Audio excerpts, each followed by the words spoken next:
guys, my name's Jules, and the first thing you need to know about me is I'm mixed race, very particular mix. My mum's white, and my dad is a dickhead. I'm also middle class, which explains on my voice. Sounds like you're trying to colonise my face.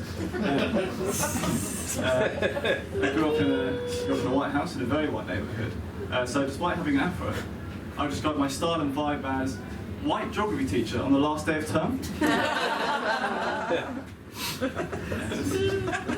That's a good idea of where I grew up. It was a village that made Midsummer Murders look like The Wire. The only thing being sold by the grandma in my village was Dorothy's scrummy sponge cake. So because of that, I'm very white presenting. No, I don't want to gatekeep what's considered black or not. But I'm the only black person that I know. The favourite Pink Floyd album?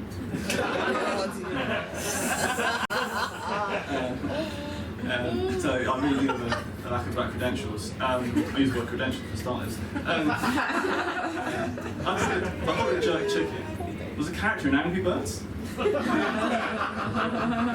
thought planting was what you did with trees. In fact, I've got such a lack of black credentials. I wouldn't even lie first in a horror film. People ask who would play you in the film of your life, and it turns out mine is Timothy fucking Chalamet. If all of that wasn't enough to convince you, and why wouldn't it be? I also go to the countryside to visit my family. One of the whitest things you can possibly do. Like a lot of white families, we have quite a few racist relatives, so the stakes for me are significantly higher. Sometimes it's no fun being black when you've got a Ku Klux Nan.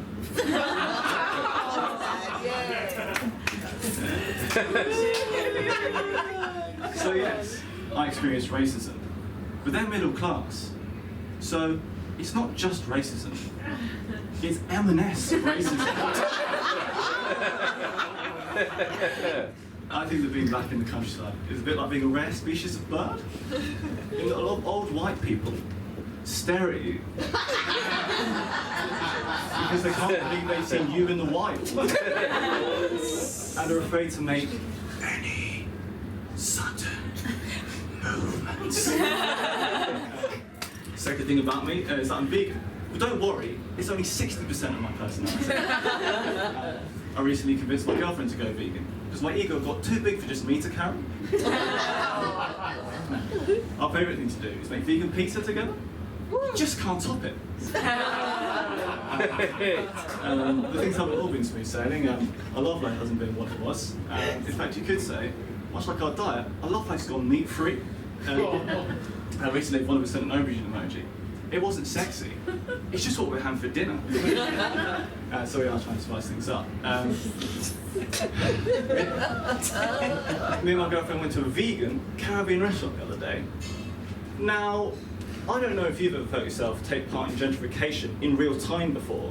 It doesn't feel great. That being one of the only ways that I interact with my culture, it's a bit like only visiting your brother once a year, and when you do, you kick him in the bollocks. I think I love being vegan, but it's terrible for comedy. I take the classic joke, why did the chicken cross the road? For vegans it would be, why did the chicken cross the road? To escape by battery farming, you idiot. Last thing from me before I go, I'll come clean, I can't drive. I did try to learn. Initially I wasn't bothered. The idea of taking my future pregnant wife to the hospital on the 213 bus, where I managed to give birth in front of 20 random strangers, who, like all bus passengers, would pretend it's not happening, maybe give it a go. When I first got in the car, my instructor said, "Can you find the clutch for me?" Now, that's a perfectly reasonable request. But I panicked and I said, "No, but in my defense, lots of men struggle to find it." She wasn't impressed. So help me out here, guys. What do you do when a traffic light goes green? Now you panic, freeze, and shout at your instructor, "Why can't you just do it, for fuck's sake?" So, unsurprisingly, things came to a head, and she said you need to have a break. Well, I said, "You've got one, haven't you? You've been slamming it pretty hard during our lessons."